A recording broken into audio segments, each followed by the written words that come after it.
Hello, and today we're going to be looking at the demographic transition model. Today our three key takeaways are to describe the changes in population over time.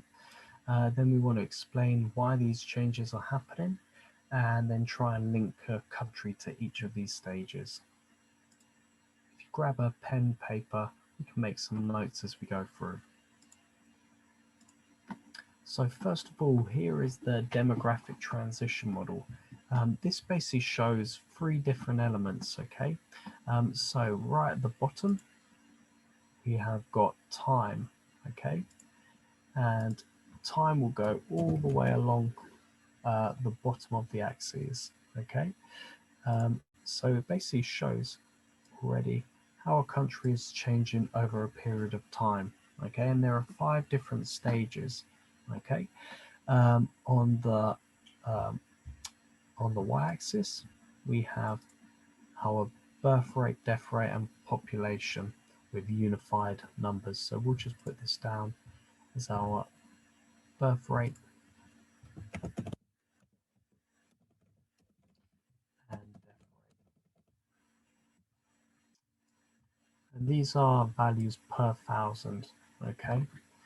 So per 1,000 people of the population. And the key things we need to draw our attention to are these lines. So first of all, we'll do the blue line in blue. So this is total population, okay? Now we can see that there is a change in certain points, okay, all across here. The population is changing based on what's happening at each of these stages. So initially, we have a low population. The second stage, we can see a growing population.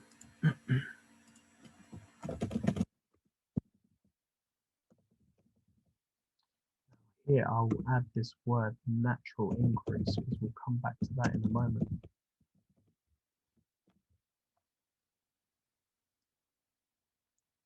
Okay. Stage 4, we can see a slowing down. So population, which is a plateau. Oops.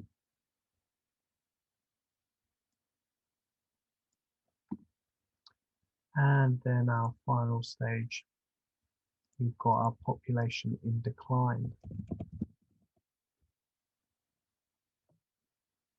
Okay, so the population starts to drop down. Now, in theory, this shows it changing in a time, over time, or in stages of development. Okay, so in theory, at one end, you're going to have less development, where the population is lower, and at the other end, you're going to have higher level of development.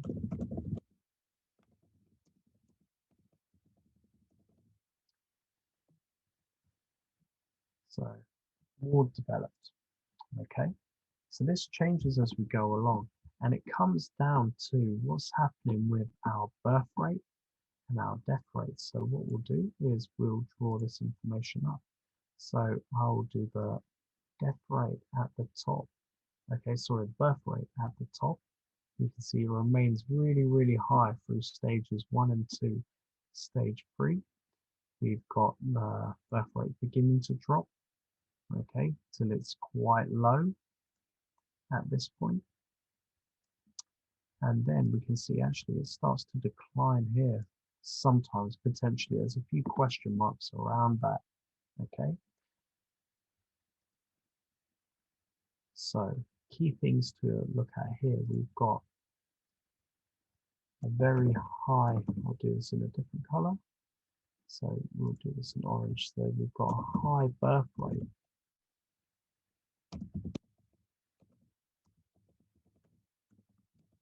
So it's a really high birth rate. So a lot of children being born, which tends to be a characteristic of developing nations. Okay. So more children could be through traditions, could be through culture, could be lack of contraception, lack of family planning. Stage 3, we begin to see the population, so the birth rate drops. So if something is happening to create fewer births, then as we're in stage 4, birth rate is low, so fewer children being born, lower fertility rate, and then here we've actually got fewer births than deaths.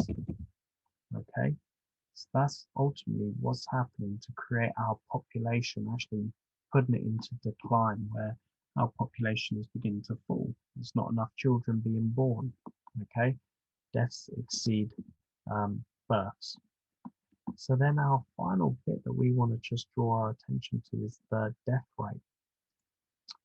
So we'll draw this line to the bottom. So first of all, stage 1, we can see that the death rate is also really high. It's on par with the high birth rate. So because they're both really high, they cancel each other out. So although the birth rate's high, death rate's also high, which means the population isn't growing. But what happens to cause the population growth from stage 2 is that we begin to see the death rate drops. Something causes that death rate to fall, and suddenly there's a huge population boom. This is what we call natural increase, and it's this area across here. This is basically the new group of people. This is your natural increase, or the new population, a huge amount of population that's being added to all through this stage, because there are more births than there are deaths. So this is going to be an addition to your population. Okay, so this huge natural increase. So this is because the death rate falls first. Okay, if it happens the other way around, you'll see a different thing happening.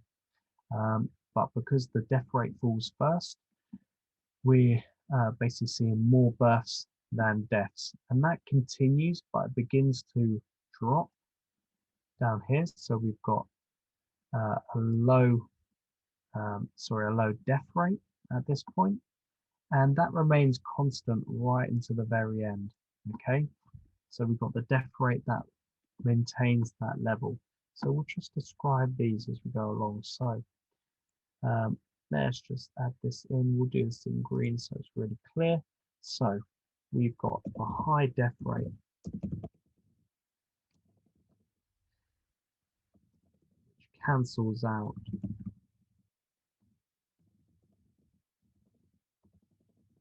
births, okay, which means the population doesn't really grow.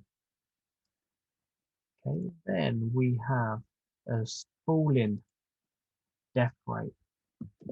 So death rate drops, allowing population to grow.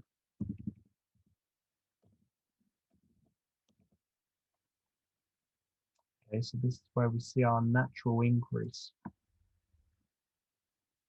Then we find our death rate remains low.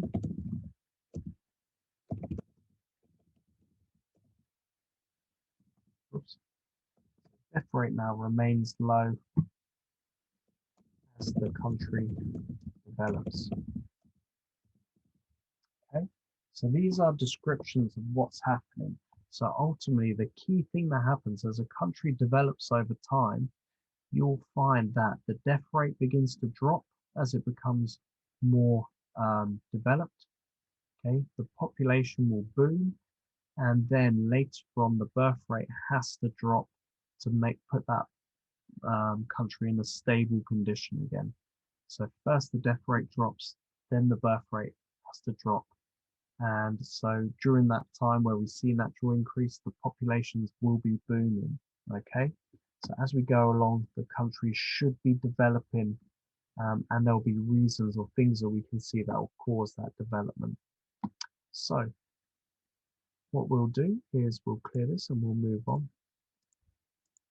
So what are the things that are going to drive that change? So the key changes, key things that we need to happen, we need to find that the death rate is to fall, okay? And we also therefore also need, whoops, we'll keep that as red. Then we also need the birth rate to fall as well.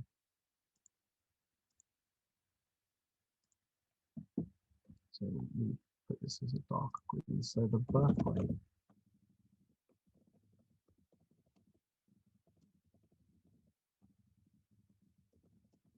we got to find things that are causing this change to happen. Okay, so what's driving it? So the first thing is the death rate falling. Okay, so death rate falling, which could be down to this. Okay, so this is a key thing that is happening, and it's that investment in healthcare. Okay, so healthcare improves, and this improvement in healthcare dramatically drops the death rate. So it causes death rate to drop and population to grow. Okay, and that's the same. So this is our natural increase. So the birth rate being higher than the death rate now because the death rate drops first. So it can be investment in healthcare, it can be medication, it can be people living longer for any means. Could be a surgery in the local area has opened up. Hospitals have improved, more qualified staff, nurses. Okay, basically there's an investment in healthcare. The death rate begins to drop. Okay, and then that will cause the death rate to drop, and now the births remain high, which means the population will begin to boom. So what changes that birth rate from falling? Because at the moment we've got a rapidly growing population. So there it comes down to these kind of factors. So I'll put these in a different color. So this, think about the balance there, okay? Obviously, these aren't all the reasons, but a couple of the key ones. Think about where we are. Think about what that might show.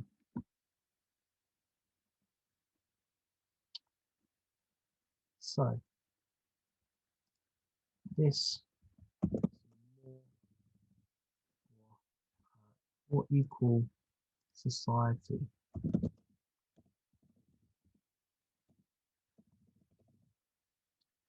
So it's a move away from traditions. Could be traditions of large families, um, children looking after their parents. Could be that women stay at home or start families at a young age or get married from a young age. Something that makes society more equal, more balanced. Okay, so that women have a change where they're not just working at home, family orientated. They're doing other things first. Okay, so they have the same not different lives to men. So that equality in society is a big drive as a move away from traditional cultures where women stay at home, they don't work, okay, and they just look after children from a young age. So those traditions need to change, but they also need time to change. So that's why it takes time for that change to happen. Then we've got down here education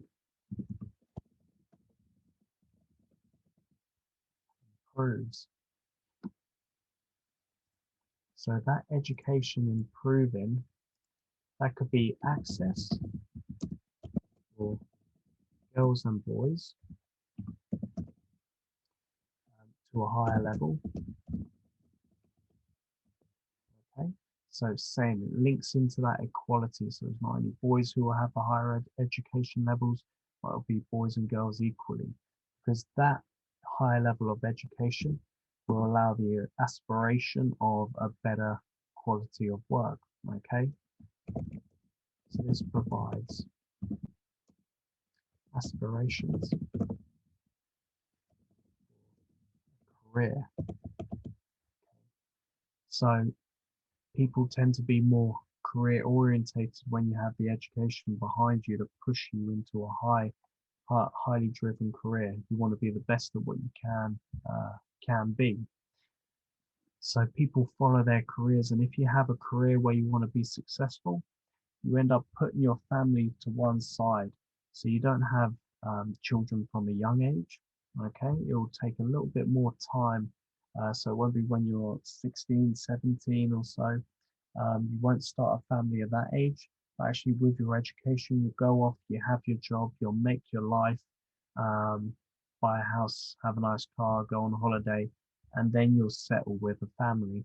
So what this does, aspirations for a career and lifestyle.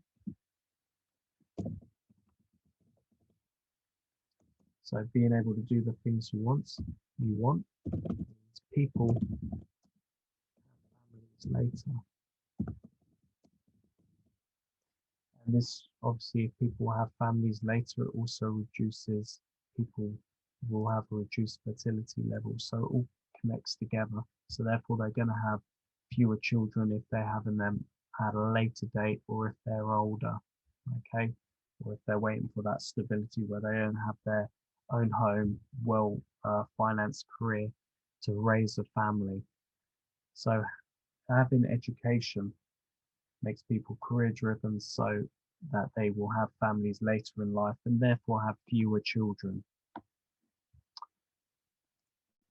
And this education, we can see, links directly into the career prospects.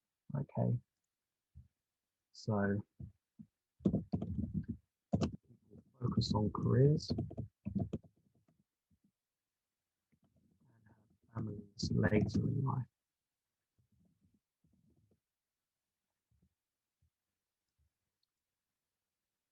Okay, so they want to be successful first, and then once they've had their successes in their specialism, that's when they can go and have their families, or when they have a stable home, or house or flat or car, and they're financially stable. That's when they want to have um, their family.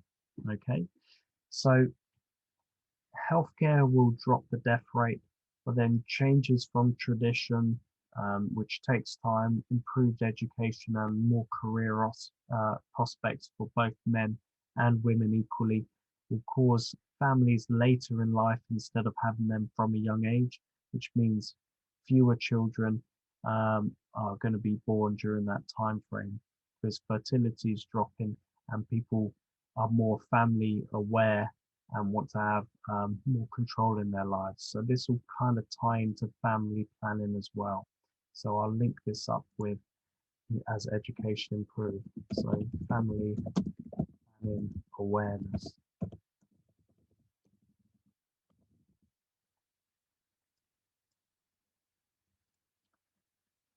So these are the things, or a few of the things, that can change the characteristics of the demographic transition model.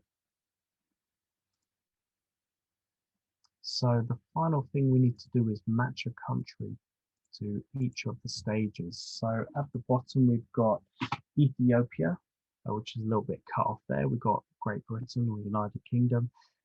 We've got Germany. We've got Aboriginal or Indigenous tribe. And we have India. Okay, so you can have a little think about it.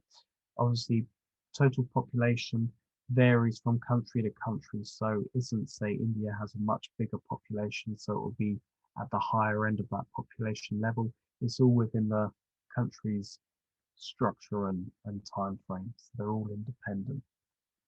So obviously we're looking at drawing a line across development. Okay, so if we start at the lower end, so I'll draw a red line going across. So with a stage 1 high death rate, high birth rate, it's going to be the most traditional society. So indigenous tribes, low in number, high birth rates, and still high death rates because it's that very basic traditional lifestyle. Then we've got this expanding population. So this is high death rate, high birth rate, but the death rate is beginning to drop. So that would be a country like Ethiopia, okay, which is expanding. So we have a growing population in stage 2 because the death rate is beginning to drop. Might be as aid comes in or healthcare is being invested in. Then we have our expanding population, but the birth rate is dropping too. So this is in India. India is stage 3 where, yes, the birth rate's still high, but it is beginning to drop as they are introducing family planning. The population is becoming more educated and career orientated. Then Great Britain, we are looking at stage 4. Okay, so we have low birth rates because we're well educated. We tend to have families later in life and fewer children, and we have this really good healthcare system, so our death rate is also really, really low. And then our final one, Germany, which is actually at the point where it's in a declining population. So it's actually got what we call natural decrease. So natural decrease is the population just down there. The death rate exceeds your birth rate. So it could be a sign of an aging population. So more elderly people are dying out and fewer young people are being born. So we sometimes call this an aging population instead of a youthful population, which is what Ethiopia and India would have. So an aging population. And the only way to supplement that population from declining would be to encourage immigration, people to come in to fill that gap where the population is falling. So tends to show more development as people are more career orientated, earning more money before they have a family. But there are also other downsides to that, such as that declining population, that aging population. Okay, so hopefully that all makes sense so far. So what we'll do, we'll just round up before the end. So our 3 key takeaways were to describe the changes in population. So we can see where you've got this increase in population, stage 1, it's not increasing, it's balanced out, but from 2 to 3, we've got this rapid growth or natural increase. Stage 4, it begins to plateau, flatten out, and then it declines in stage 5. So as population changes throughout, that also is in line with the country's development. Then why are these happening? So it's driven by birth and death rate and what will affect those. So healthcare improvements will reduce the death rate, but education levels, moving away from traditional cultures, being more career driven, will change the birth rate, the number of births a country is having. And then just a reminder of the countries in each of those stages. So indigenous tribes, because we don't really have countries with high birth and death rates still. So indigenous tribes tend to be stage 1. Ethiopia would be stage 2. India would be stage 3. UK stage 4, and Germany with the declining population stage 5. Okay, thank you very much for listening. Enjoy the rest of your day. Take care.